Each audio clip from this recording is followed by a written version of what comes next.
foster care youth that year, the largest portion of the reimbursement paid was for psychiatric residential treatment facility services and outpatient mental health services. And I think that just sort of falls in line. I cited an NCSL publication for you all. Up to 80% of children in foster care have significant mental health issues, and that's compared to approximately 18 to 22% of the general population. So sort of in progression of the conversation, moving from a wide group of students, looking at all students in all districts, narrowing down to now a very focused population of children involved with the Department of Family Services. I will say, and I want to be sure and call out for the committee, it's an exciting and optimistic shift in the conversation around mental health services. I've been with the state in various capacities 10 years. And this, you heard it from the Department of Health, you heard it from the Department of Education, and certainly is the philosophical backbone of everything we do. The Department of Family Services is the role of concrete supports and prevention in sort of attacking this mental health situation. So I think Department of Health, you'll hear it, social determinants of health, we call it concrete supports. I think Department of Education called it how it is. You have to consider housing stability, financial stability, employment, access to childcare, food insecurity, all of that coming together, I think is how we collaboratively address mental health issues. Moving to the next slide. So just touching a little bit, I think you heard from Roxanne O'Connor yesterday. She's our division administrator for support services and has a facility licensing function within her unit. So they do license facilities used by Department of Family Services, psychiatric residential treatment facilities. Sarah Rogers mentioned there are 2 in-state, those are Medicaid covered services. We have residential treatment centers, those are licensed by DFS. We have 6 facilities, group homes, crisis centers, and BOCES are also all licensed by DFS, and I've just noted the number of facilities and beds available there. The next slide, just a quick check-in on where kids are right now. As of May 2023, 539 foster family homes, and then I have our current census at group homes, residential treatment centers, and psychiatric residential treatment centers. Where I'd like to focus, we really have 4 significant initiatives. We have a lot going on, but 4 that I wanted to showcase today.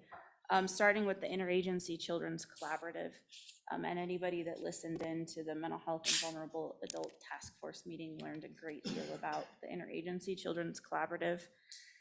Manhattan is actually our primary facilitator and organizer for that group. Between the Department of Education, the Department of Health, both in their Medicaid program and their Behavioral Health Division, as well as DFS, both program and policy staff, as well as our local case managers and district managers, dedicate a minimum of 3 hours multiple times a month to staff specific cases that rise to the level of being challenging for access to mental health services. What we've been able to do through this collaborative group, a number of different things.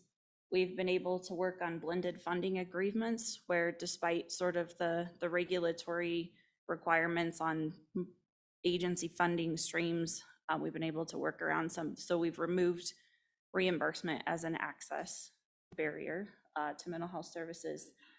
We've also collaboratively been able to grow our network of providers, both outpatient, community-based providers, as well as facility-based providers, both in-state and out of state, and have developed some really good working relationships with facilities who are helping serve some of our most challenging kiddos.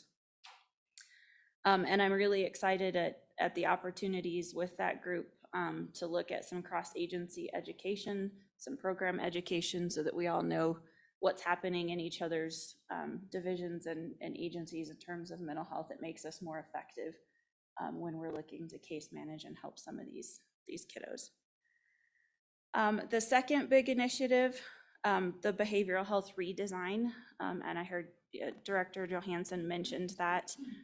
That was state law passed several years ago and has been refined over the last couple of years that implements July 1st of 2024, I believe.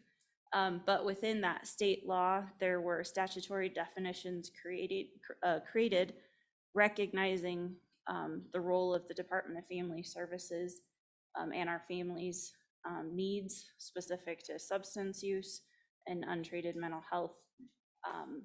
We've been given an opportunity through rule to create some referral processes and criteria that will allow some of our families and our youth to receive priority treatment by our community mental health centers.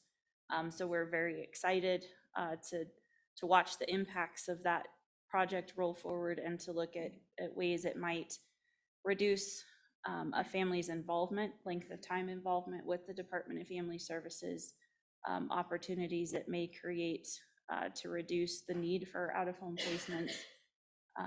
So I think we're establishing baseline metrics and outcomes now under that project, but we'll be monitoring that moving forward in conjunction with the Department of Health.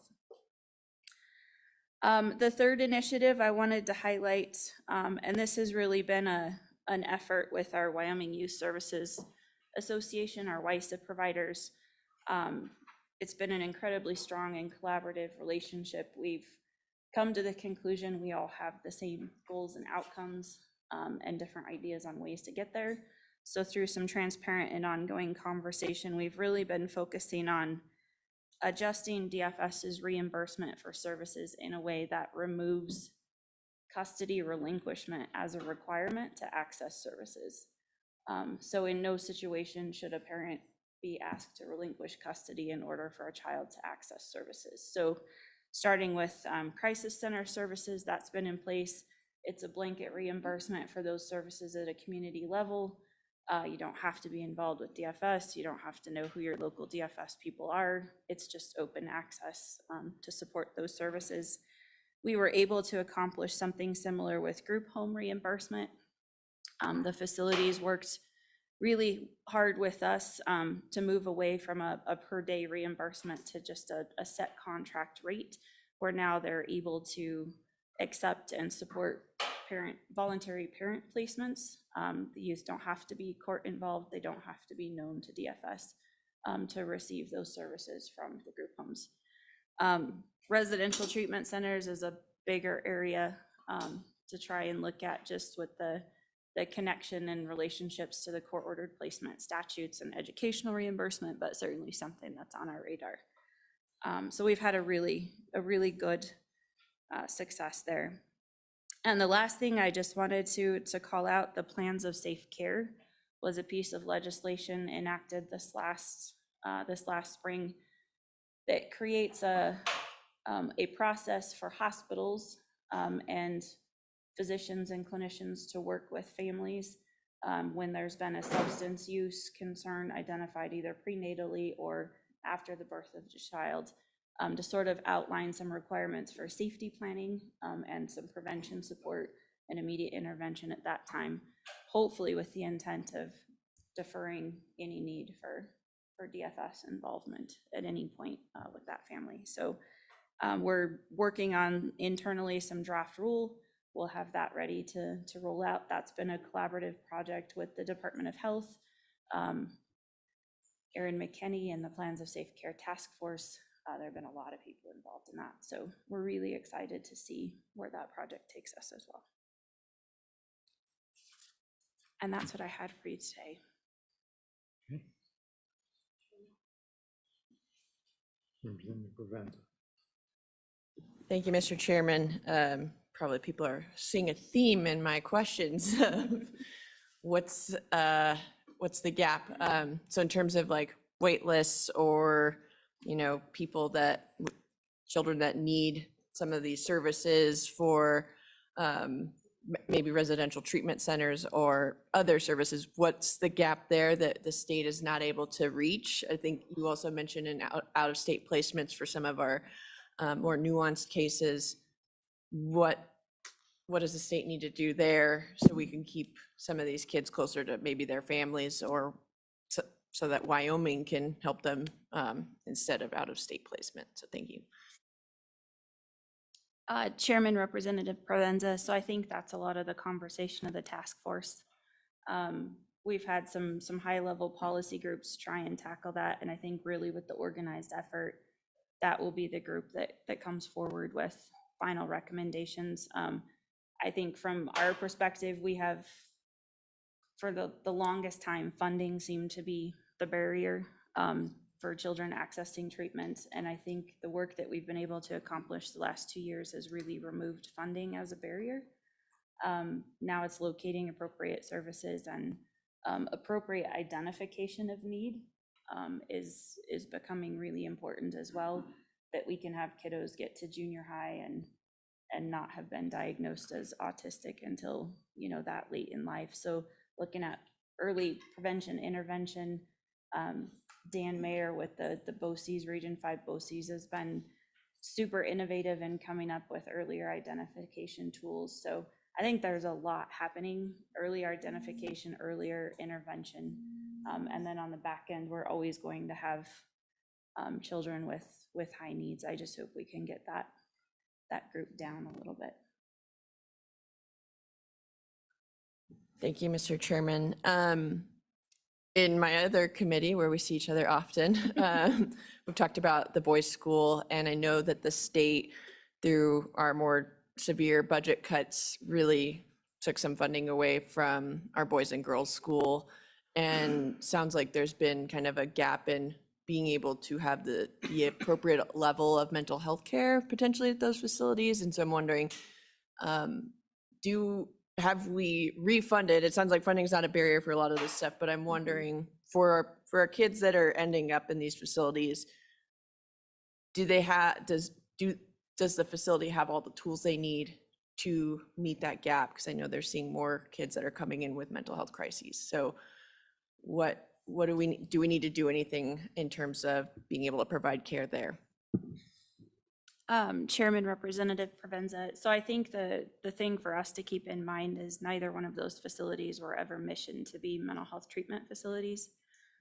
So they are detention or correctional type facilities that do some behavior support programming, and they make access to mental health services available, but that's not their primary function. They have been incredibly helpful. However, in emergency situations where we were just out of options, they have taken on kiddos on a temporary basis, allowing us an opportunity to look for more appropriate mental health inpatient treatment. And I think those are the kiddos they likely see the most challenge with, because they're mental health kiddos in an inappropriate placement setting. But they keep them safe. Who is the they you're talking about? The boys' school and girls' school, Chairman. I apologize.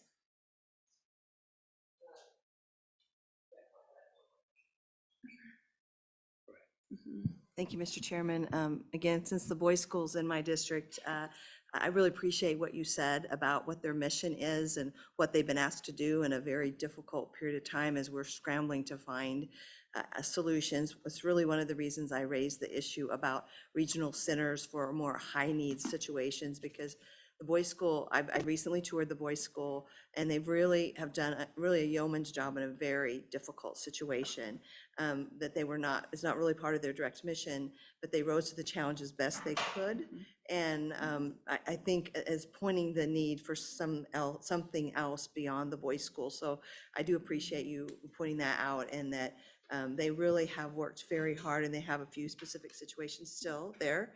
They're in that high needs area, but they are doing quite remarkable and really creative and innovative in some of their approaches to those kids' situation. And so again, I just would say that as the person whose district that school's in, and has really done, again, I think a very difficult task, and there was really nowhere else to go but them, but they stood up to that challenge. So thank you. Representative Provenza. Thank you, Mr. Chairman. Something that I've heard from folks who've contacted me is, in some of these moments of trying to find the correct placement for kids, they're ending up in adult detention centers. And so I'm wondering if there's anything that we need to do to kind of help with that. I know there's certainly cases that are going to be very difficult. And I don't know, we don't have the best solution yet. So maybe I'm just wondering what your point of view is on that in terms of like, is there something that we need to do? Is it like, what exists in those severe cases? Chairman Representative, so to your question, yes, I do believe there is something we need to do in those situations.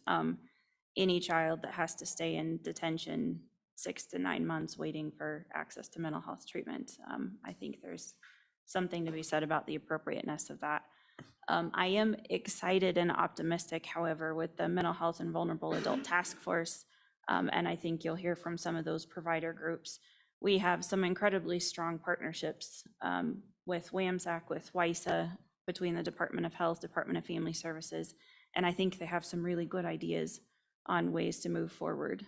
So I think it's just sort of operationalizing those ideas, designing pilots or deciding on what the best process is to move forward. But I do believe there's agreement on the immediate challenge, and I do think there are some ideas being brought forward to address those. Okay, great. Thanks, Mr. Chairman. The population of children that we're focusing on, it is not just IEP students. Is that correct? It's a range of, or is it mostly? Chairman Representative Berger, they're not just IEP kids. We have children coming forward with mental health challenges that academically perform really well. It manifests more in behavior outbursts and challenges. Yeah. Let me try to see if I can summarize and see if I've got it right. When I left Committee 10, we were having a crisis with the family services. We could not place, or having great difficulty placing kids. We had got too cheap on the reimbursements and been unable to prevent that. And we destroyed a good part of our in-state infrastructure. It just went out of business. And you're telling me now that we've got that reimbursement problem solved, is that right? And have we recovered our infrastructure within the state, or are we still having a lot of trouble placing? And am I right in thinking that we did lose quite a bit of infrastructure before we got the reimbursement problem solved? Is it solved now? Mr. Chairman, Lee or Sarah, do you want to? I'm happy to provide our perspective, and I try and be really careful not to speak for Medicaid anymore, but I think there's been a lot of work done on PRTF rates, and I think Lee can update you on that. There was also an upper payment limit program for that provider type established. From DFS's perspective, we've figured out how to supplement the Medicaid rate in situations where there was a high need kiddo that needed one-on-one supervision or two-on-one supervision. So we've found ways of consolidating funding from 2 agencies and then also Department of Education to make those placements happen. Mr. Chairman, Lee Grossman again, Wyoming State Medicaid agent. I don't think if you talk to our provider community, they would say this problem has been solved, right? Just to be perfectly upfront about this. I would characterize it in a similar manner to what you already heard from Ms. Schilling in terms of there's been some progress made, right, in terms of some additional investments from the legislature specifically. The upper payment limit program that Ms. Schilling alluded to, that will certainly help in terms of again, increasing some of those rates and the money that will go to those PRTF facilities. But that being said, I think there's, especially again, just trying to channel the feedback that I hear and we hear collectively from our provider community, certainly still some more work ahead in terms of shoring up that network and infrastructure. And Mr. Chairman, I would also add too, just from a DFS provider perspective with WISA, I do know that staffing sustainability is challenging with the current reimbursement rates from DFS. So that is something we continue to discuss with LISA and are working on different strategies and ways we might be able to work on that. Are we having trouble placing some of the kids that you've got in foster care that need institutional placement? Are we having trouble with that still? Chairman, working those cases on an individual basis, we've been able to find funding to place them. If we're having placement challenges now, it's more based on the acuity of the need of the child or specific diagnoses or specific programs, not so much on the reimbursement rate. I heard somebody, who was it? Thank you, Mr. Chairman. Back to the providing educational services, especially for kids with IEPs who've been placed in a different area, like let's say a detention center. As per IDEA, we have to provide those educational services still, whether the kid was expelled or that child is there for a placement. Am I correct on that? Mr. Chairman, I can say yes, and that's about the extent of my knowledge on Yeah. educational And- law. And Mr. Chairman, follow up on that question is that those detention areas, is that where they're struggling, trying to find how to provide those services? Or are we doing it through with help of the district, maybe through Zoom or some kind of online program? Speak to that, I guess. Thank you. Mr. Chairman, I can sort of speak to this. The answer is yes, they still have to provide services if it's in their IEP. The school districts are responsible for ensuring that. It kind of depends on how they've been placed and where they've been placed as to who exactly is responsible for that.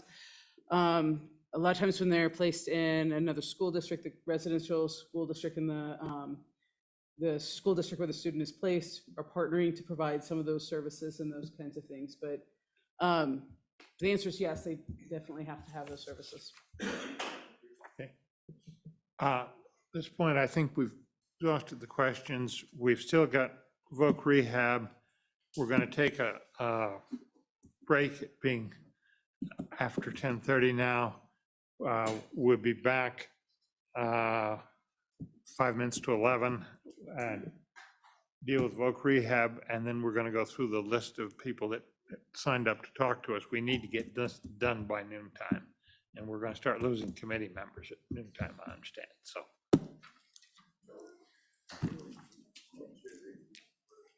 Try to get that done.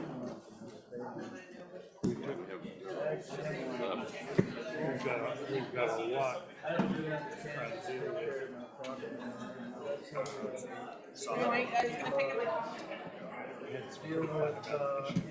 I understand. I heard it, and there's some real fundamental issues with philosophy and how you should spend it. Yeah. And I think mental health needs as well. We lost it a little bit last time. Couldn't get out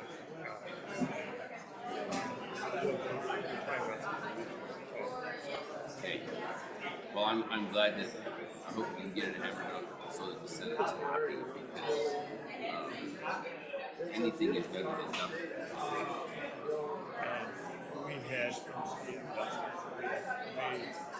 We had appropriations gave us cover in both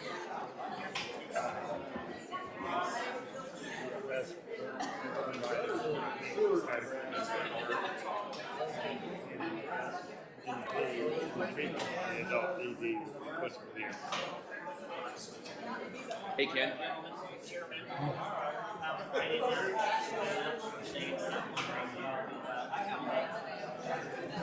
As a legislator, I think they're always allowed to comment. Comment, aren't they? yeah.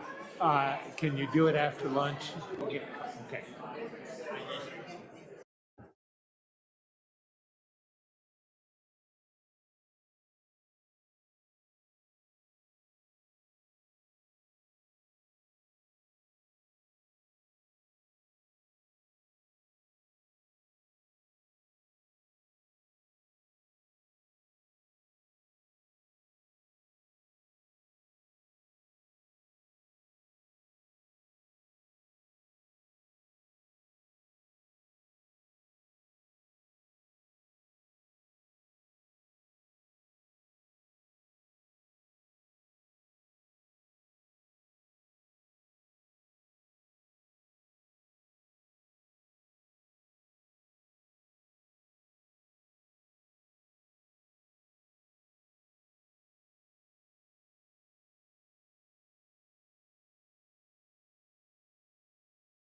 Vocational rehabilitation, we need you front and center. You're next. Mr. You Chairman, get going. I believe she's online. She's online? She's online. Oh, okay. Hello, Mr. Chairman, I'm here. Okay, go ahead, proceed. Okay.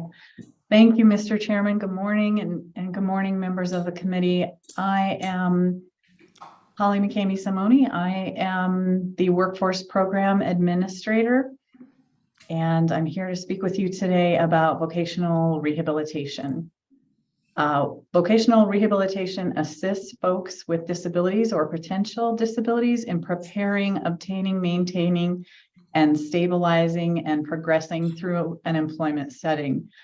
Many of the clients that we work with have one or more disabilities, and the majority of the time that secondary or primary disability is a mental health diagnosis.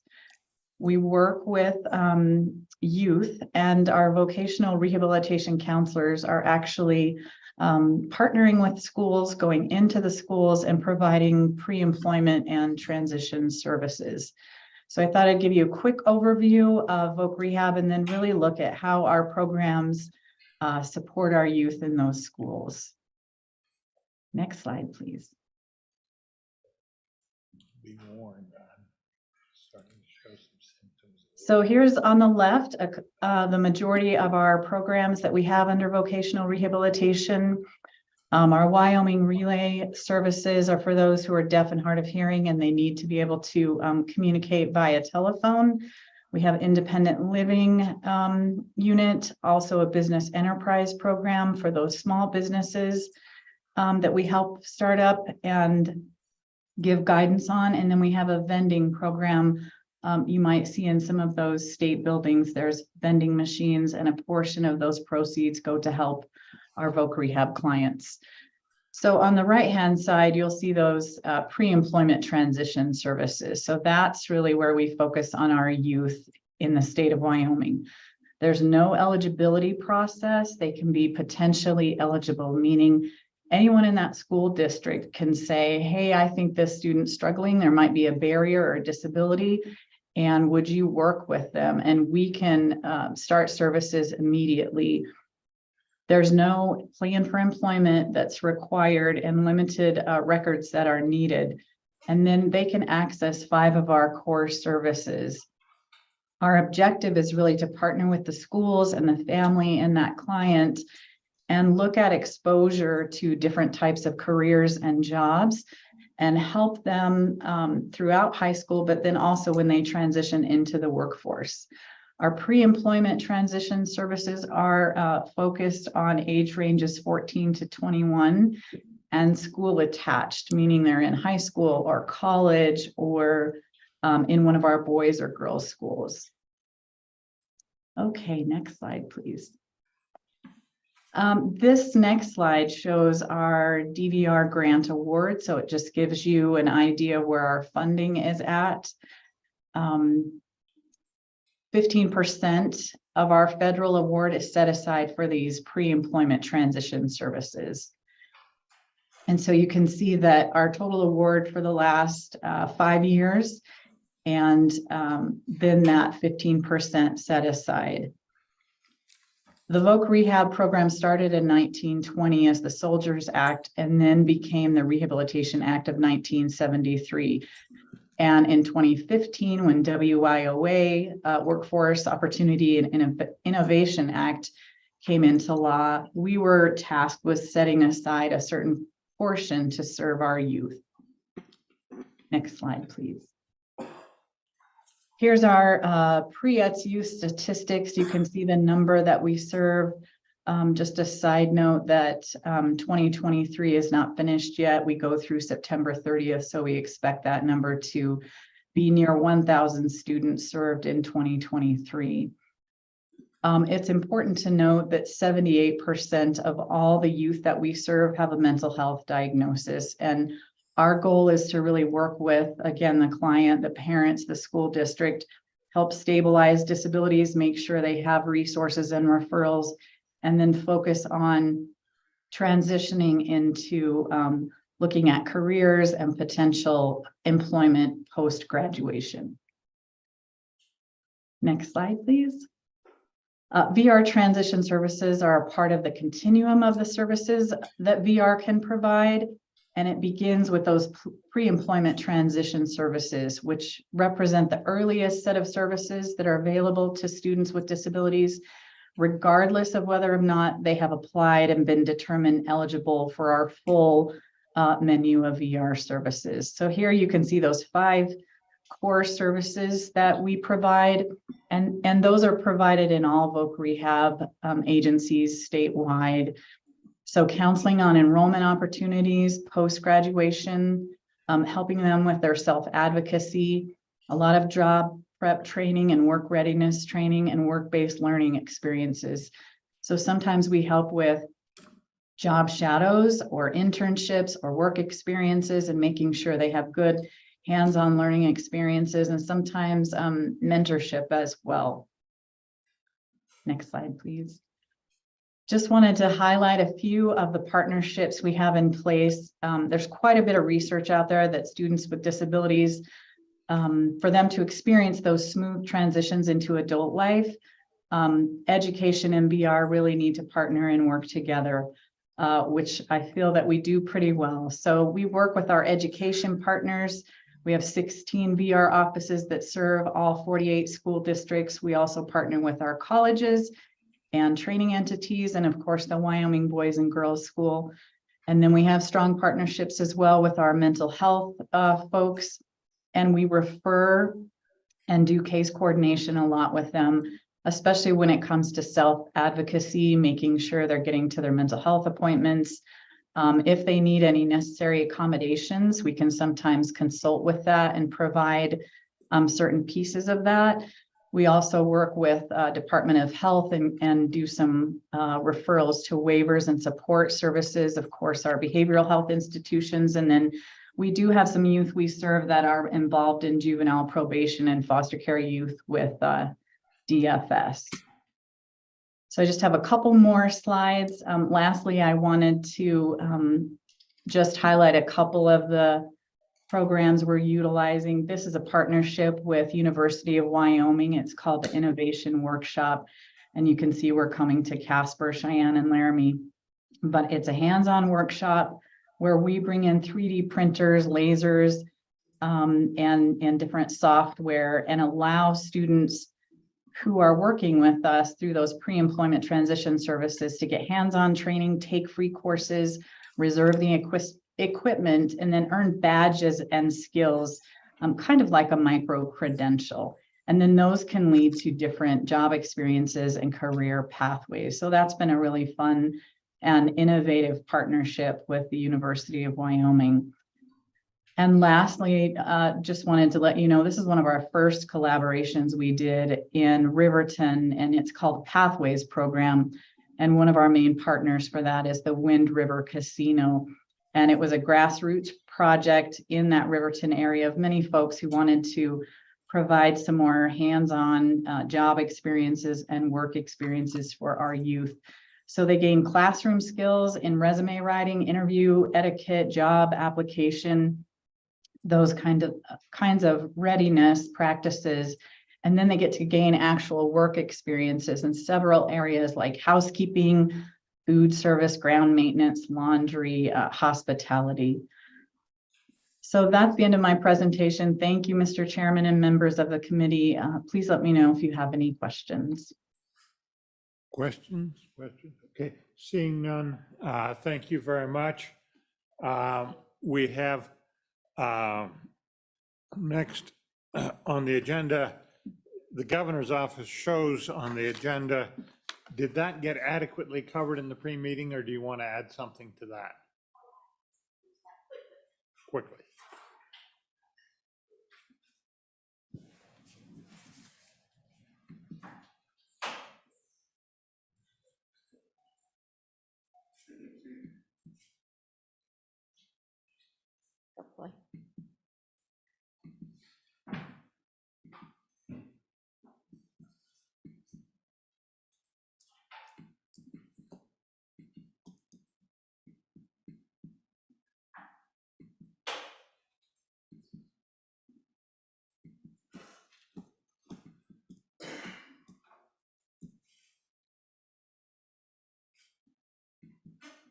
Mr. Chairman.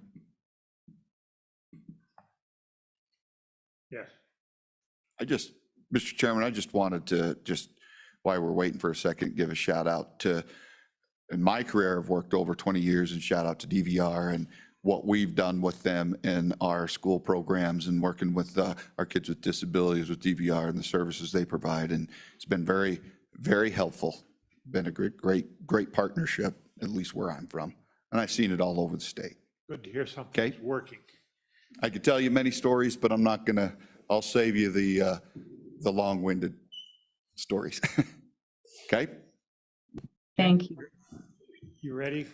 Got your technology working? Good morning, Chairman. Good morning, Committee. Again, Jen Davis with the Governor's Office. I'm the Health and Human Services Policy Advisor.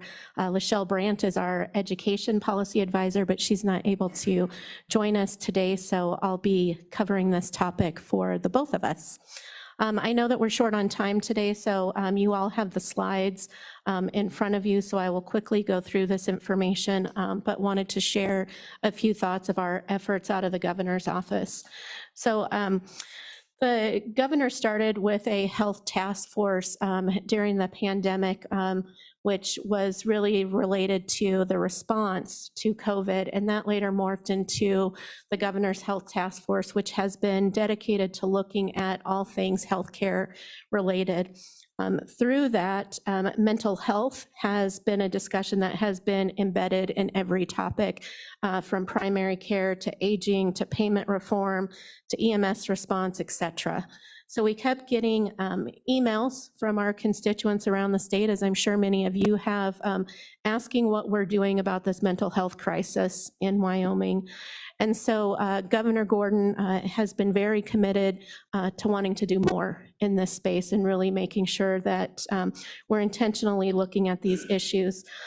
With his statement of wanting to do more, we knew this was a great opportunity because there were already a lot of wheels spinning out there related to great work that's already happening that you heard from the different agency perspectives today, particularly around community mental health reform that you all have been engaged in, as well as the new facilities in Evanston for the state hospital remodel, as well as the Life Resource Center.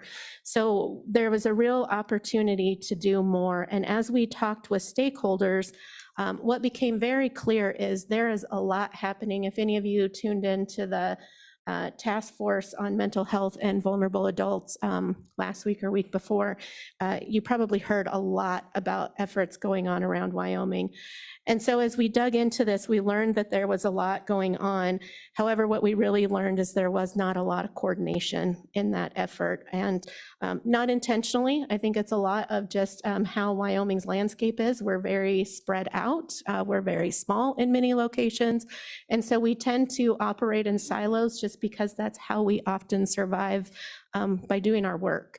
So what we really wanted to do is leverage the work that's already happening, bring that together in one space, and really hopefully all be driving in the same direction for addressing mental health, whether that be all the way from prenatal that was mentioned earlier, all the way through the aging population. There's a continuum for individuals, as well as there's a continuum of care all the way from primary prevention through very targeted intervention. And so you all have heard a lot about those opportunities as we've gone along today. So the one thing that we really wanted to focus on was a common language. What we found is there's just not a common language when we often discuss these matters. You even heard it yesterday in the early childhood space. We say preschool a lot, and what does that really mean? It means something different for all of us. Same thing in the space of mental health. We say prevention a lot, we say crisis a lot, but what does that really mean? And how do we define that? And how does that help us build our continuum of care?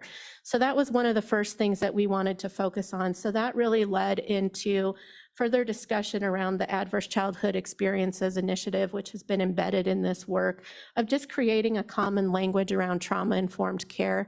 Many of our schools have been trained in trauma-informed care across the state. There's been an ongoing effort around this education for well over 5 years, but we wanted to ensure that that continued to stay embedded in our communities. And then we are taking the next steps with that by doing some pilot work around self-healing communities. So when you identify that there's some trauma in your communities, then how do you deal with it? And Ms. Schilling earlier spoke about that it's about housing, it's about food insecurity, it's about all of those other social determinants of health that we need to be wrapping around people and communities. And that's where this concept of self-healing communities comes in, of how do we really deal with this at the local level. The next is that we really wanted to focus on a 3-branch approach to this. And as I mentioned earlier today, that's really been a priority of the governors, is we can't solve this if we're not all working together, and that means at the governmental level as well. So that has been very intentional working with Chief Justice Fox and the judicial branch, and also working with leadership in the legislature. We started this effort last year with President Dockstader and Speaker Barlow, and then have continued this momentum with Speaker Summers and President Driscoll this year of participating in the governor's mental health summits and in these conversations. The other part that we also have been looking at is in the judicial system. Of you that attended the mental health summit back in April, the Miami model was brought forward of something we're looking at replicating in Wyoming to really help with the judicial system and a diversionary program to get people in the right place at the right time, instead of what you've heard a lot of today of people ending up in inappropriate settings where they're not getting their needs met.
The real importance that we have looked at in looking at this overall systemic approach. Let's let her run through the whole thing and come back and ask questions. Okay. So we know that Wyoming is struggling in some of these areas, as you see there, and that we know in order to make meaningful change, we have to work closely together, not only at the government level, because not all of this is policy decisions. Some of this is programmatic stuff that needs to happen at the community level. Some of this requires funding, some of this does not. So In order to really meaningfully move the needle for Wyoming and change those trend lines, we have to work together in this space to collectively be approaching things and moving in the same direction. So what we have really focused on in these groups is coming from a wide perspective. So we have the governor's mental health work has really focused on partnerships at the local level, the county level, the private sector, the philanthropic sector. What we find is there is a lot of interest in our faith community, our philanthropic community, of putting money and resources forward. But how do we make sure that we're doing it intentionally and that we're not stepping on each other's toes and duplicating services so that we're really being efficient? What we really wanted to focus on is that what we need to look at in those trend slides is that kids have different pressures now than what they did 3 years ago, 5 years ago, 10 years ago. It's different, and we have to think and do different. We can't keep doing what we did 10 years ago because kids are different now. Families are different now. We need to be meeting them where they're at and what their needs are. So even though we have seen some continued upward trajectory in those trends, you can see this isn't a new issue. We've been talking about this for a very long time. And that what we want to see is that as you look at that data, remember that if we don't make some systemic changes, those trend lines are going to continue to go up instead of leveling off. So again, just be mindful of those as you look about that and think about how this work goes, is what we're doing has pieces that's working, but has pieces that are not, or our lines wouldn't be continuing to trend upward. So we need a change. So when we hear that, as many of us have heard and you talked about today, is that this is someone else's problem to solve. It's not. It's all of our problems to solve. And that's really where the governor has been dedicated to bringing everybody together in this conversation. Everyone has a role to play. Everyone has been touched by something in the mental health space, either personally, through contacts that you know, and if you haven't, there's a very high probability that you will before your life is over. So this really does touch everybody and needs solutions from everyone. So when we hear that statement that you hear a lot, I know in the educational space, is that it takes a village. It does take a village. It takes all of us to really move this needle and work together. So when we see this, and what I really want you all to be thinking about is that when we see a child in crisis or struggling, that means there's a family struggling. If there's a family struggling, that means their business is struggling. If a business is struggling, that means our community is struggling. If our community is struggling, that means our state is struggling, which is why we're all here, is to really help to bring that to the forefront and make some changes. We need to be the change that we want to see. We all have to be part of that. And so what we really wanted to do for our first effort was focus on awareness. And that's really where the Governor's Mental Health Summit came in. We did the first mental health summit in October of last year that was really focused on the 3-branch approach to this. So we had representatives from all 3 branches of government, a lot of other partners at the table, and it was just really talking about what is the role of each of us? What is the role of government? What is the role of philanthropic? And really trying to dig into that to understand how we each play a part in that and how we can do that collectively and make a bigger impact. So that was really the focus of the first summit. From that discussion at the first summit, one of the requests is that we want to keep this conversation going. We heard that very clearly from the public, from our different branches of government. So we have done a few things in the meantime. We have stood up a website that you can access through the governor's homepage. It's at the bottom. If you scroll down to priorities, there's a link to that. On the website, we have resources. We have upcoming events on there. We also have what's called the Governor's Challenge, which the state of Wyoming has participated in now for about 1.5 years, which is focused on suicide prevention for service members, veterans, and their families. And that work is very much connected with the work that the Department of Health is doing through the funding that you all appropriate through the county efforts for suicide prevention. So we work very closely with health and coordinating those two groups together. Additionally, what we've done, and you'll see on the governor's webpage, is that we have been hosting weekly webinars as an educational series to just keep the conversation going, to alert people of just expanding knowledge and awareness about mental health in Wyoming. Currently, we're in a series around innovation. So the second summit that we did in April was focused around the community level, was really focused around self-healing communities, how we approach this with wrapping around services that address social determinants of health, as well as mental health.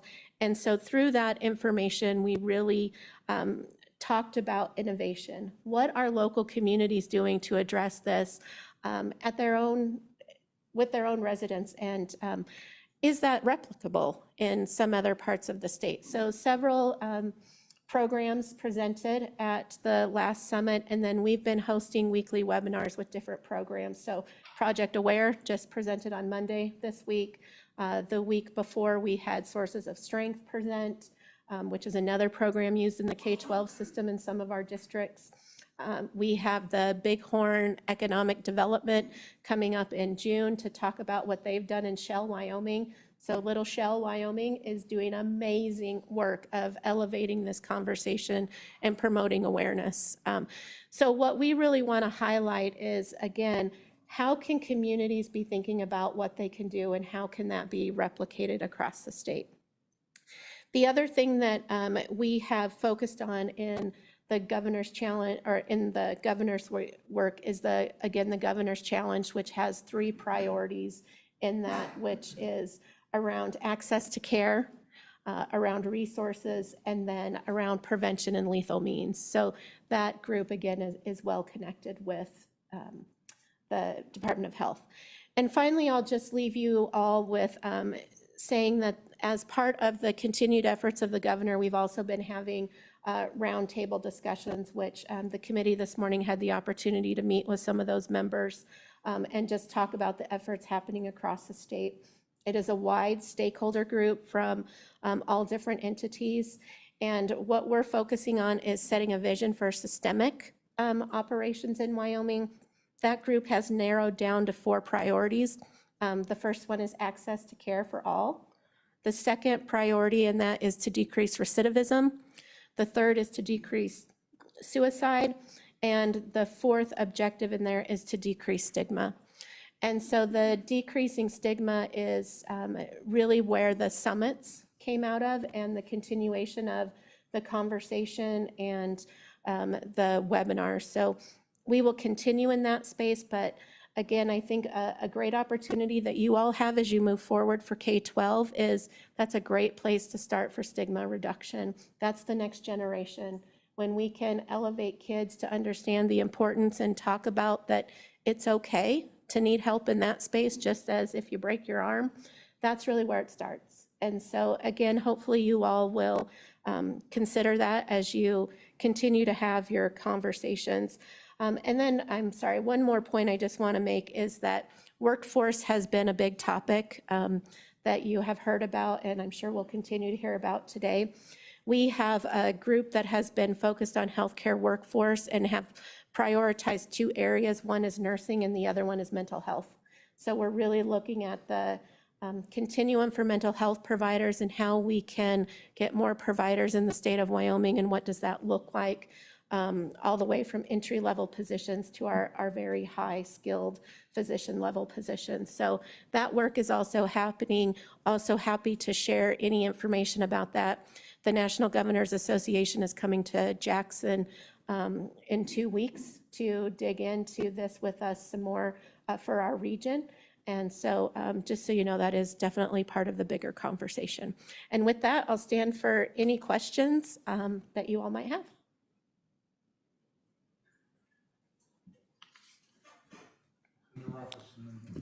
Thank you, Mr. Chairman. Going back to the data with trend lines, one of the things that stands out really is that Wyoming's position on the ACE evaluation was once again kind of at the bottom of that list, corresponding to the mental health challenges that we have, the suicide rate, et cetera. What do what do the states that are successful on that list do differently from what we do? I mean, that's an analysis that I haven't heard in a lot of our conversation, is really that what is the difference and what can we do to emulate best practices of those states that are successful? So what are the key differences between Wyoming and the top performers on those lists where I think we'd like to be closer to the top? Chairman Scott, Senator Rothfuss, it's a great question. There is a lot of work happening across the nation at looking at efforts around the adverse childhood experiences as one piece of this puzzle. I'll give you an example. Alaska has done some really great work in that area of having individuals in the community that are like community mental health workers that are, especially in their rural areas, going in and being able to support at that entry level of looking at prevention, looking at connecting to resources when a crisis is there. So that's one example in Alaska. There's other states that are looking at doing some more front-end services around peer supports, using a lot more peer engagement in the adult and in the youth programs. So for instance, your Sources of Strength that is in some of your schools, that's a peer program that's really highly led by peers, and they've had a lot of success in changing that trajectory and intervening there. When you're really talking about adverse childhood experiences, it's really more about families. It's about how do you prevent ACEs from happening in the first place, and those are domestic violence prevention programs. Those are child abuse prevention programs. Those are substance abuse treatment programs. It's really those environmental factors that our kids are exposed to that we know have significant changes in brain development over time. So those programs that are doing better or states that are doing better have really targeted some of those early access points, which I think the Department of Family Services is really honing into on their Why Home Matters program that is focused around prevention and how do we do earlier access points to that. And so different states are doing different things. Quickly, where we are. Understood. Thank you, Mr. Chairman.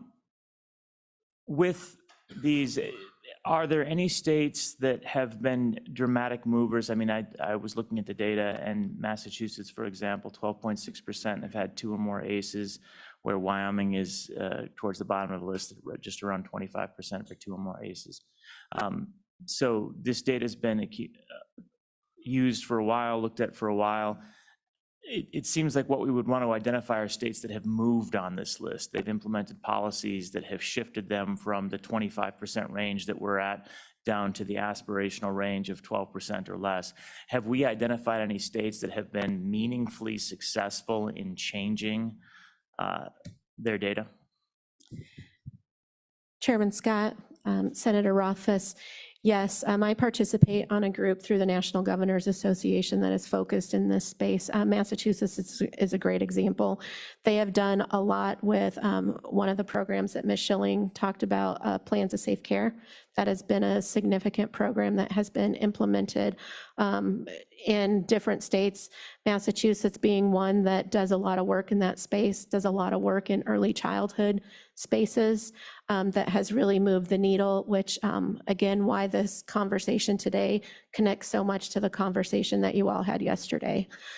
So a lot of it is done in that early childhood space for not only children, but family supports. Another state that has moved up, and I'm sorry, I don't have the slide right in front of me, is Tennessee. Tennessee has done a lot of work in this space around adverse childhood experiences of really putting front-end emphasis around prevention and also looking at their early childhood programs, their programs for maternal health, prenatal programs, all of those things to really move the needle on the front end. So there are definitely some states out there that we are looking to and partnering with as we continue to look at this work on a statewide level. Okay, Thank you very much. Thank you. Next, we're going to go through this list as rapidly as we can. W.A. Grady, you're on. Is your compatriot here or? Mr. Mullen is coming in right now. Go ahead. Good morning, members of the committee. I'm Grady Hutcherson. I taught second grade in Torrington for 24 years, and I now proudly serve as the president of the Wyoming Education Association. And I would like to begin by thanking all of you for taking up this critically important topic during the interim. I will keep my comments as short as possible, but I want to connect all of this to the classroom, because we've heard all morning long great information, and we see collaboration amongst agencies and the work that's being done. And the comment was made was made earlier, asking the question about how this fits into the role of our public schools. The Education Committee often has conversations about the academic performance of our students.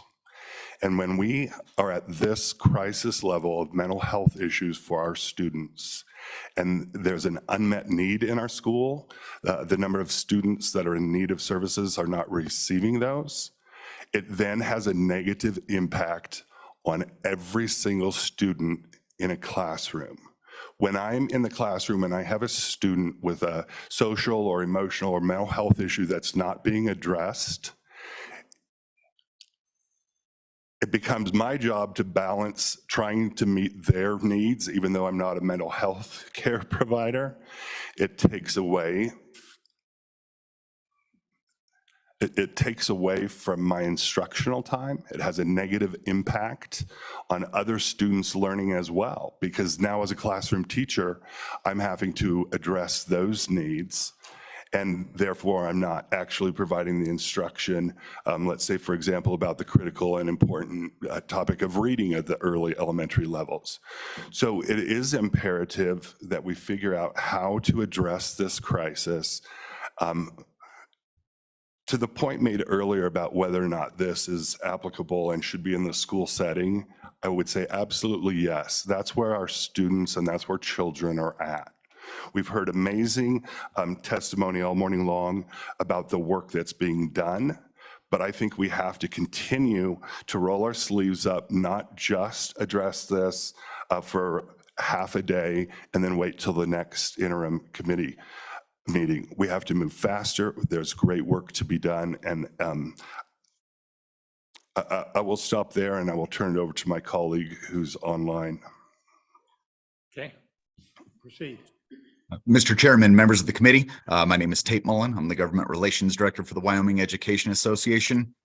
A lot of great conversation today around this topic. I have 5 distinct points that I would like to add to this conversation.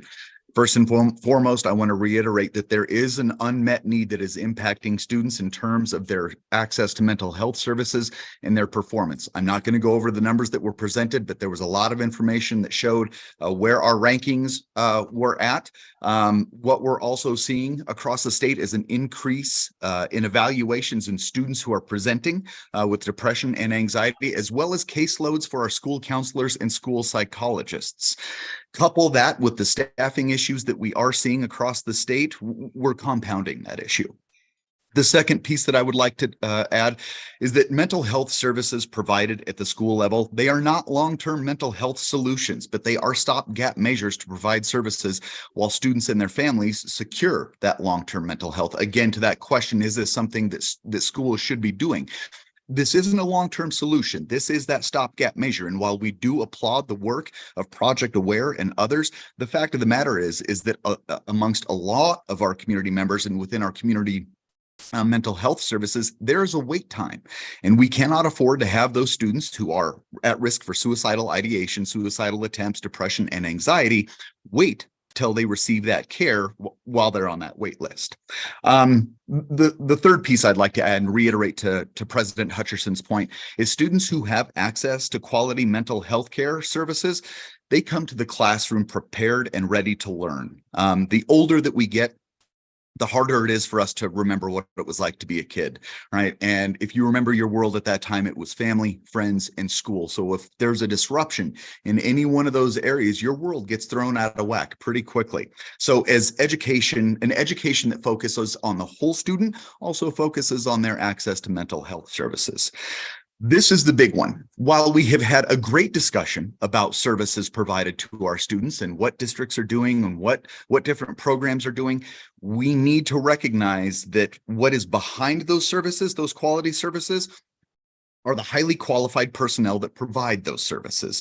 Without these highly qualified personnel, systems that are understaffed fail to provide the level of quality services that are needed to help our struggling students. Services depend on staffing. And the first step in this is to understand the role of our school counselors, school psychologists, and our social workers. Now, I have provided that supplemental sheet that has the Venn diagram. I'm not going to go into detail over that, but one of the things that we do need to understand in terms of roles and caseload is that the National School Counselors Association, the recommendation for caseload is a ratio of 250 to 1. For school psychologists, it's 500 to 1. What we have heard anecdotally is that what the reality on the ground is for our counselors is that range sits at about 500 to 1. And for our school psychologists, some instances we're seeing 1,000 to 1. On top of that, because of the teacher shortage that we're seeing across the state, they get assigned extra duties, alternate and extra duties, which takes away and interrupts that service provision. Dr. Stoddard is going to talk this afternoon, and I'm really appreciative of one of her recommendations. We do need to understand and to have a little bit better data in terms of those pieces, where we are missing school counselors, where we are missing school psychologists. The contracting out provides a variable that makes it a little bit more difficult to track, as well as just the absence of data on where those positions where we are short. So if we could look into that, that would be helpful in guiding a data-driven decision in those areas that we need to fill. The last piece that I'd like to talk about is making sure that we're utilizing best practices, right? So we heard about the multi-tiered systems of support, and we need to talk about social emotional learning, right? So continuity of care is an important aspect of physical and mental health outside of the school setting, and there are arguments to be made to ensure that districts across the state at least have access to utilizing comprehensive school counseling programs. These programs ensure that districts remain proactive in their approach to student mental health services, and that their highly qualified credentialed personnel are utilized effectively and efficiently. The important piece of social emotional learning, right? So in part, the mental health crisis that we're seeing across schools is the byproduct of overemphasis of standardized testing and performance measures. In Tinkering Towards Utopia, a book written by David Tyack and Larry Cuban, noted that one of the largest problems and shortcomings of education policy in the United States and in states is our short-sighted approach to education policy. The role of kindergarten is a great example of this.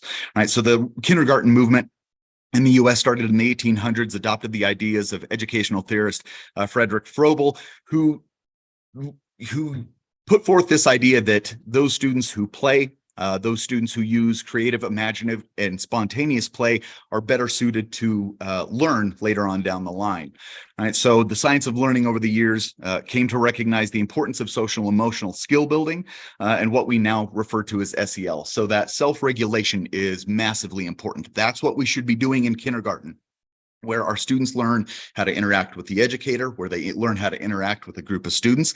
This is a scenario that they have not been in before. So those students who are ill-prepared to interact in that way, they're set up for failure down the line. The return on investment for early childhood education, and this is where this parallels with one of your other topics, and I'm glad that you're taking up early childhood education. We need to do something about those students who now need mental health access in our schools. but we can act proactively if we can figure out a way to implement an quality early childhood education program across the state of Wyoming. We see less students who need IEPs. We see less students who have behavioral issues and less students who are going to need this care. I'm going to cut my comments short here. We did bring with us the president of the Wyoming School Counselors Association, Kayla Wilkinson, and I thought it would be important for you all to hear some comments from the folks that are doing the work in the field and what that looks like. So if the committee chairs do not mind, I would like to turn it over to Kayla, who is present with President Hutcherson.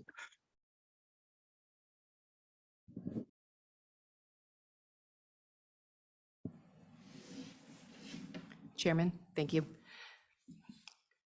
As Tate mentioned, my name's Kayla Wilkinson, and I'm here representing the Wyoming School Counseling Association. I'm currently a school resource counselor, a licensed professional counselor, and I'm this year's association president.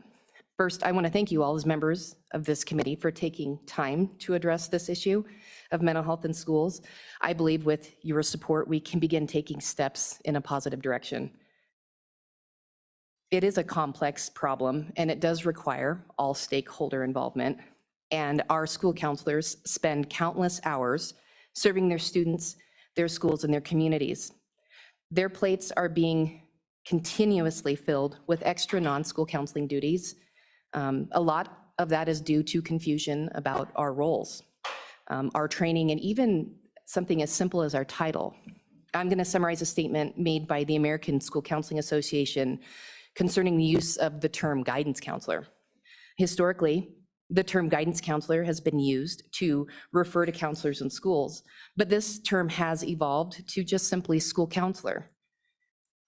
Our scope of duties has changed and evolved, and what we've noticed is that typically in the past, guidance counselors were in very isolated positions.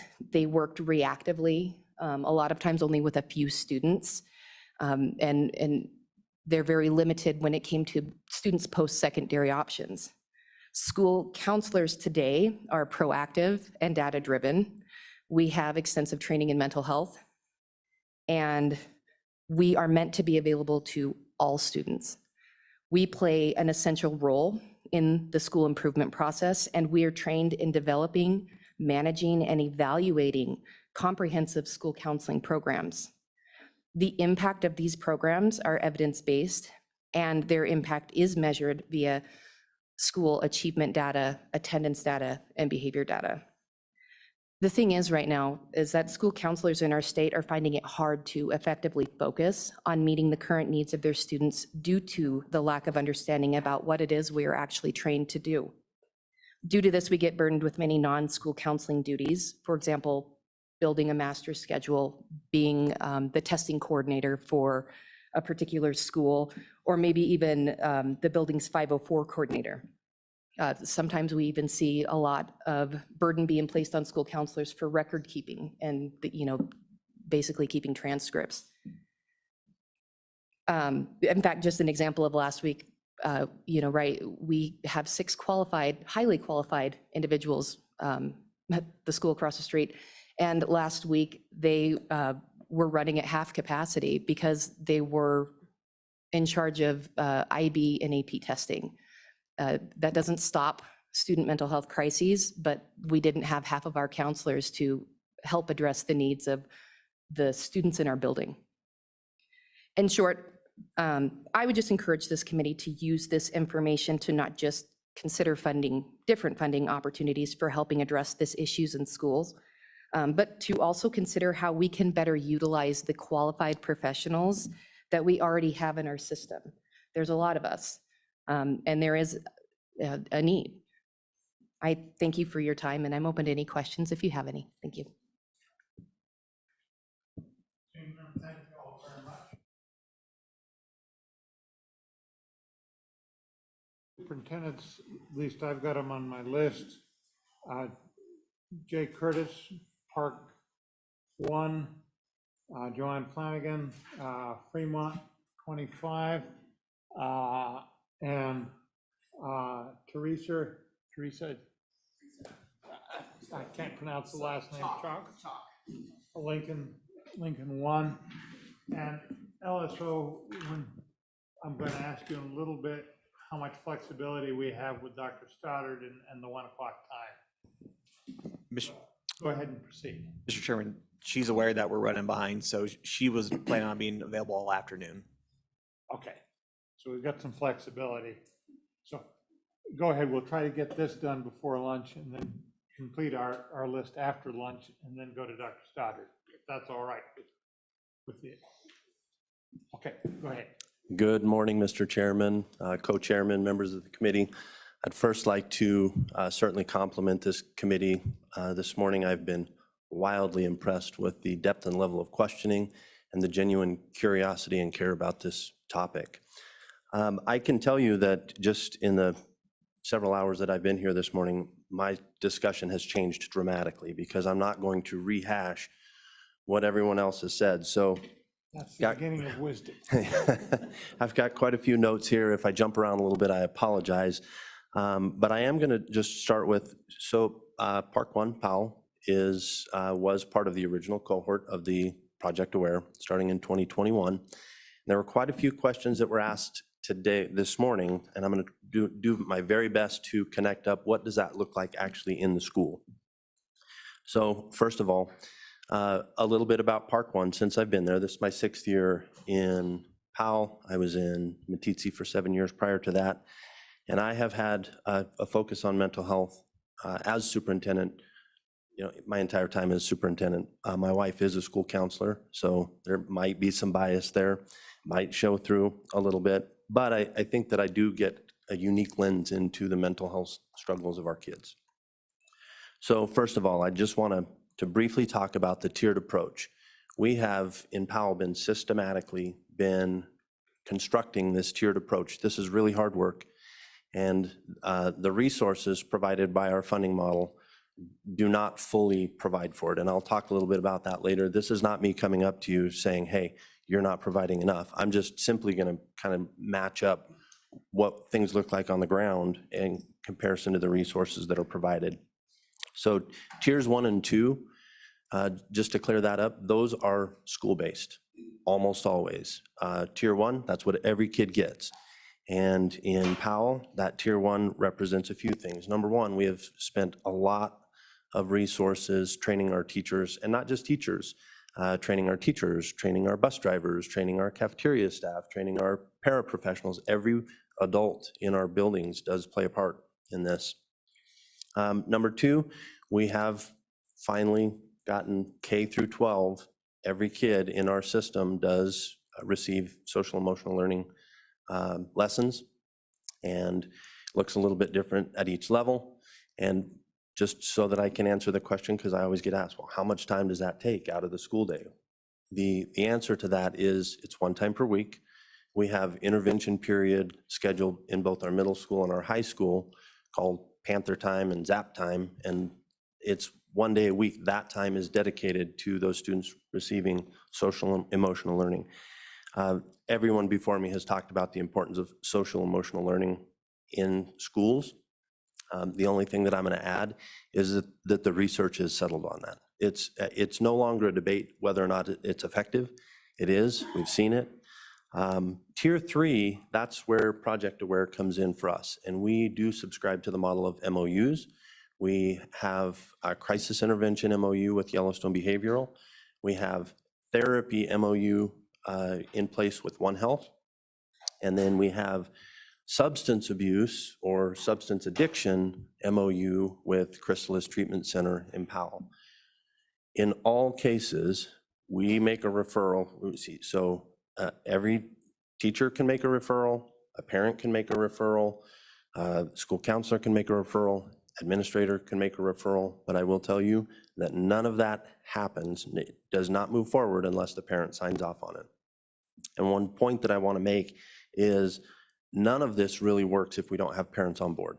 The best solutions are the ones where we are working in concert with parents, and our school counselors are working in concert with the counselors. It's actually a requirement if a student is going to take part in that counseling services through one of those services that I just talked about, that the parent sign a release of information between that service and the school so that we can support what is happening in those treatment sessions. Because if they go to that and then they come to school and they're receiving apples there and then they come to school and get oranges, then it's just spinning our wheels. So we all have to work together. Couple things that I'm just going to add. When I told you a few minutes ago that we've been systematically building this MTSS system for mental health, one of the questions Senator Steinmetz asked earlier, which I thought was really good, is how do you measure success? And the success that I want to point to is, for us, success is pretty easy. Number one, success comes in the form of we've referred 180 kids in the last 2 years. 111 of them have received services that they would not have otherwise received. And that is in spite of the fact that during a portion of that time, we didn't have a counselor. We lost the counselor at One Health that was providing counseling services to our students. So it's been a little transition. In case I just don't want this to be lost on the committee, but there is also quite a shortage of mental health professionals nationwide. And just like we've got to get competitive in a lot of areas, well, we're going to have to get competitive in trying to get mental health professionals to our state. Other successes that I can point to are more school-based success, our academic success. And just so you know, I'm not holding Powell up as a model district in this. I'm holding us up as an example and then merely pointing to the successes that we've had. Graduation rate. So we actually, in the last several years, we resource our schools with 4.63 FTEs more than the model provides. There's two places in the model that provide resources. One is called guidance, naughty word amongst counselors, and two is pupil support. But that pupil support block decisions have to be made because that also covers school nurses. That covers non-special ed school psychologists, that covers social workers. And I know that, 3 of those categories all are mental health based, but we also have, in my career, I've never seen more medically fragile kids coming into our schools. So we have to also resource school nurses at a level far beyond what we're provided. So that 4.63 FTEs over what the model provides has been this year. We've added another full-time counselor to our ranks for next year, meaning we'll be at 5.63. That puts us in Powell at a ratio of 264 students to 1, closer to the national model, probably than most. One of the things that I would point to as successes there are, first of all, our academic success is we're in the top 25% of schools year in, year out, and that's been on the increase the last several years. And number two, our graduation rate for a district, for schools our size, we were, when I came to Powell, hovering in the 90s. And I'm not pointing specifically to this, but this has been a part of it. In the last 2 years, we've been at 94 and 95% graduation rate. So we're meeting the needs of students through these services, and that's a success. And this is one thing that I really want to drive home. We've increased our mental health services in our alternative school setting. And we've had 100% graduation rate in our alternative school for the last 2 years. I want to say that again, 100% graduation rate in our alternative schools. So this stuff, it matters, it makes a difference, and we're not there yet. With that, I guess want to say thank you again, and I'll turn it over to my colleagues. Joanne's next. Good afternoon, Chairman Scott and committee members. Thank you for giving us time to speak to this really important issue that we are seeing increasingly in our schools. And as has been mentioned, there's been a lot of attention given to that this morning, and I thank you for your dedicated time to this and for your continued focus on this during this very long morning.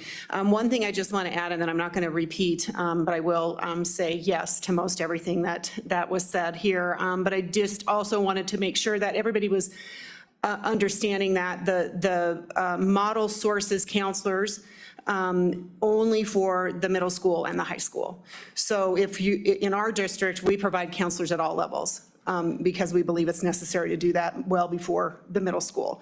So that increases the number of counselors that we provide across our district that the model does not fund. And I'm not really here to talk a lot about that either, but I want to share with you some data. Just a few weeks ago, I asked all of my local legislators to come in so that I could share with them data that we've been looking at internally in our district around what we call just at-risk student data. So some of that is related to direct mental health issues, but it's also related to attendance data that we look at, as well as delinquency data. So at-risk kids are very complicated, and oftentimes they will have mental health issues as well as attendance issues. They will have delinquency issues as well as mental health issues. So it's hard for us to look at that mental health piece in isolation. So I'm going to talk about this as quickly as I can in a more holistic approach and just share with you some of that data from my district. So as of April, when we had this meeting, we had about 55, not about, we had exactly 55 students on probation. So these are kids that are criminally involved and on probation in our schools. We have had 61 of our students cited this year for some sort of offense or another. That is 31 more than 2 years ago in 2021. The biggest increase is in controlled substance. So there is a direct connection between substance use and mental health. So we have to look at all of that holistically.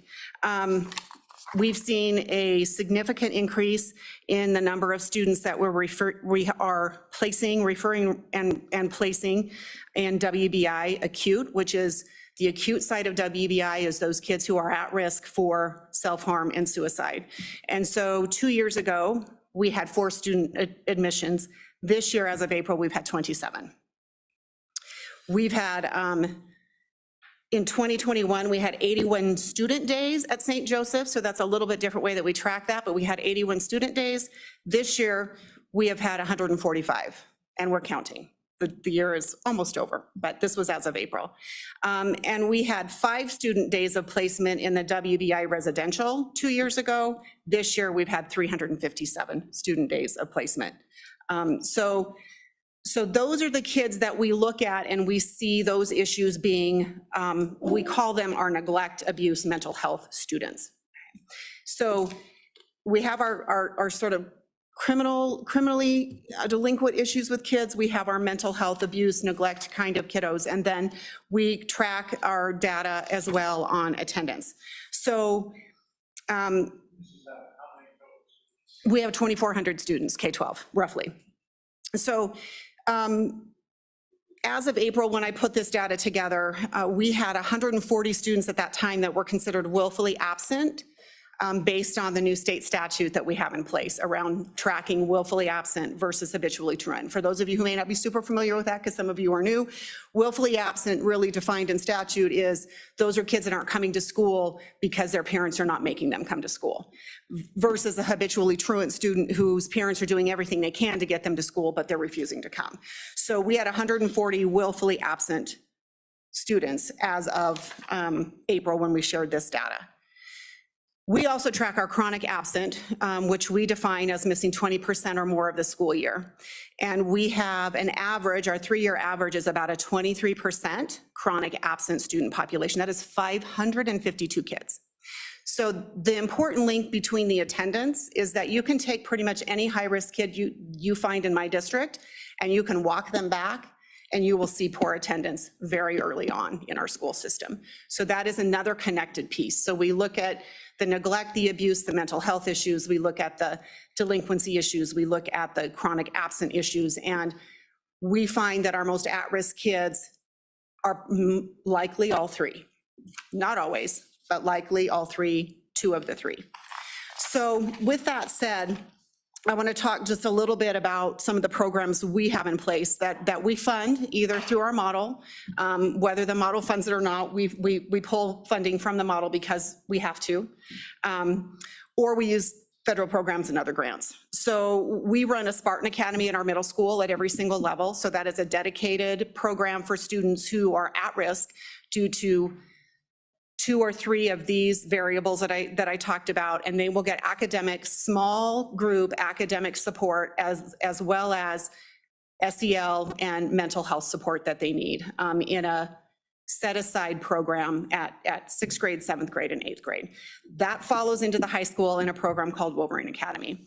We have a Next Steps program, which we use to transition students back. So when we do have students that are placed, it is not ever in their best interest, hardly ever in their best interest, to bring them right back in and drop them into a high school with 750 kids. They don't transition well. So we have a Next Steps program. Those kids will transition back into that program. We'll make sure we have a good health plan in place for them, success plan in place, and then we'll gradually work them back into the mainstream. We are using ESSER funds at this point to provide a mental health crisis counselor. As of April, she had 30 plus students on her caseload. So these are kids that the parents aren't either able or willing themselves to provide those services for their kids. They are not at the table with us. So I will say this, most of our at-risk kids, many of them, most of them, I will step out and say most of them, the parents are not at the table. I'm not saying that makes them bad people. There's a lot of reasons why they may not be at the table, but they are not at the table. They are always informed. They always have to give approval. They always have to sign an agreement, but it will not happen if we don't provide it. So we have been using ESSER funds to provide that, that position for the last few years. We have been using ESSER funds to provide family resource advisors. So those are folks that we have hired that work with families across our district. So most of the time, our most at-risk kids are also our most at-risk families, and there is more than one student involved, almost always. So they have focused on working with those at-risk families to try to figure out early barriers. Why are your children not coming to school when they're in 1st grade? What is the barrier? Why are they not here? How can we help you? What do you need? So they work with that. We've actually seen a little bit of success from last year to this year using those family resource advisors and getting our kids to school and breaking down those barriers. So we are seeing some improvement there. We have started a poverty alleviation system across the community. We have an SRO program that is also sourced, of course, out of the block grant model, although there's no money that comes in directly for SROs. We have 3. They are fantastic resources. Yes, sorry, school resource officers, thank you, yep. We also have a full-fledged MTSS system for academics as well as for attendance as well as for behaviors. And so many of the pupil support dollars that we get go to running those programs. And so we have interventionists, both behaviorally and academically, in all schools at all levels. And we've also trained all of our staff on trauma-informed practices. The ACE information that was presented to you, the adverse childhood, we're trained in that fully. So one thing that I would just like to offer, and then I'll be quiet, is that I do think, as I've listened this morning, I do think it is critical to define what the role is of the school in this area. And I think that's come up a couple of times. What really is the role of the school? I think there are some that think there is no role, but I will tell you, these kids walked into our school every single day, and we can't ignore it. We simply can't ignore that. We would love nothing more than for all of our children to walk through the door with all of their needs met before they come to us. It's not a reality. 3 weeks ago, I had a student at my high school attempt to kill herself in my bathroom. So this is, sorry, it's a little hard to talk about.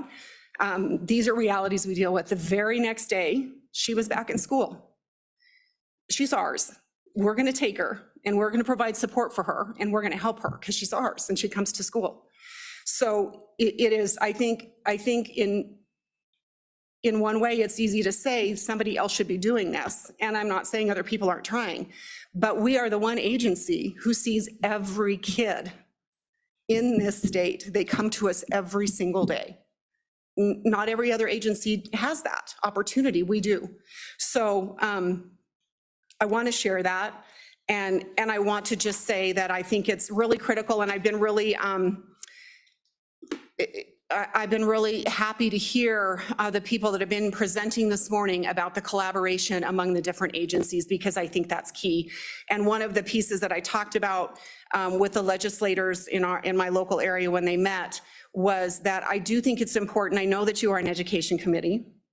And so I think when you move forward with looking at how we really serve our students, that we have to look across statute, and we need to look at not just education statute, but Title 6 and 7 criminal statutes, right? Title 14 statutes that support our children, Title 16 statutes that give powers to our city, our county, our state, our local powers.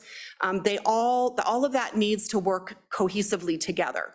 And I will tell you, this is a little bit of a side, and I'm sorry, I know that we're short on time, but we have new statute this year around attendance, and I think everybody sitting here would probably say that intent of that statute has been hard to deliver on because it exists only in the education statute.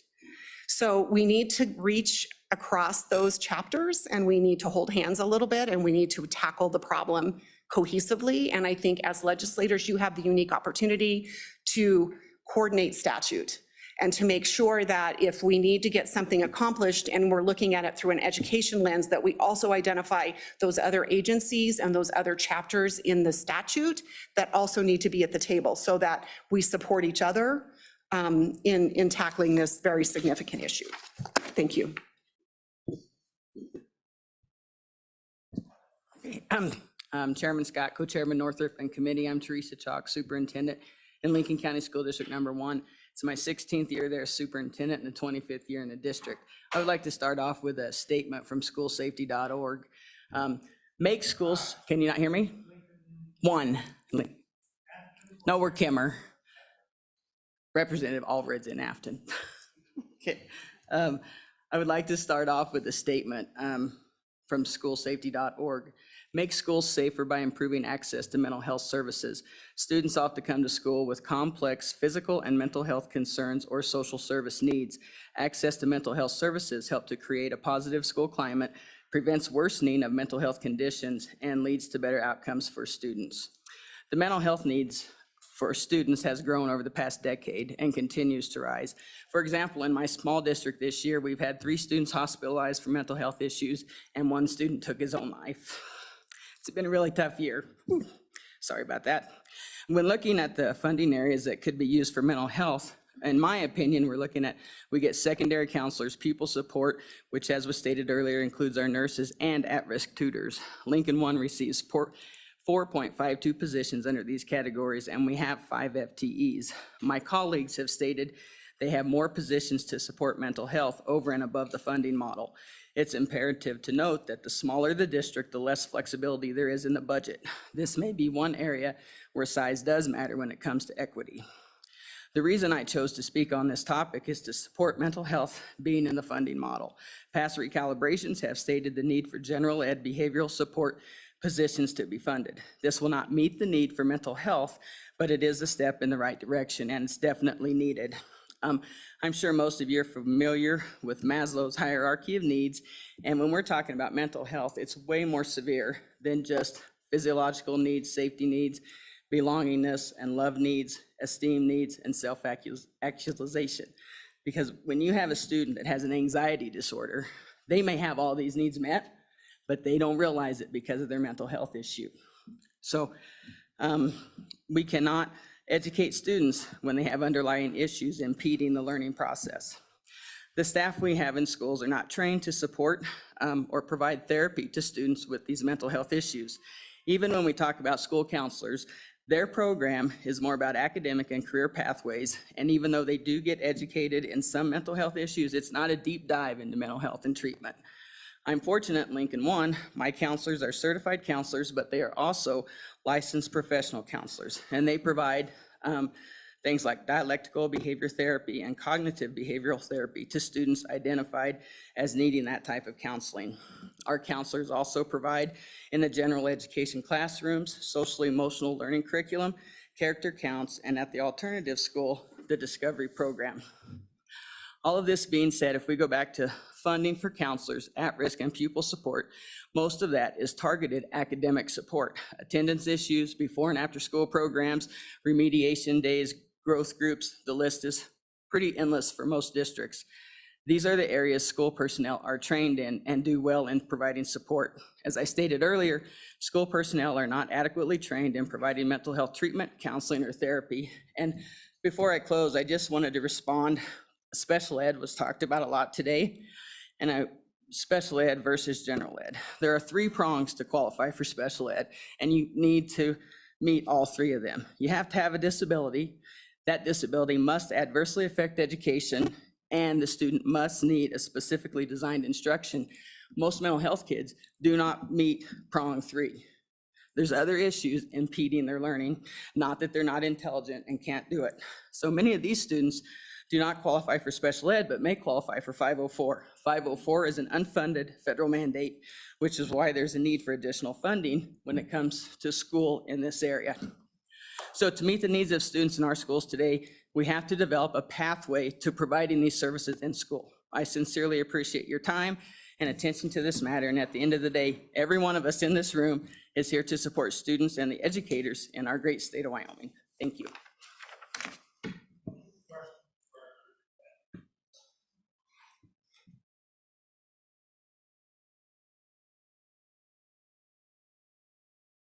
Thank you, Mr. Chairman. I just want to thank you on behalf of the committee for the work that you're doing. It sounds like that you're going through a lot of trauma and having to deliver to help our students with our trauma, which I think is why our next topic will also be just as important. So I sincerely thank you.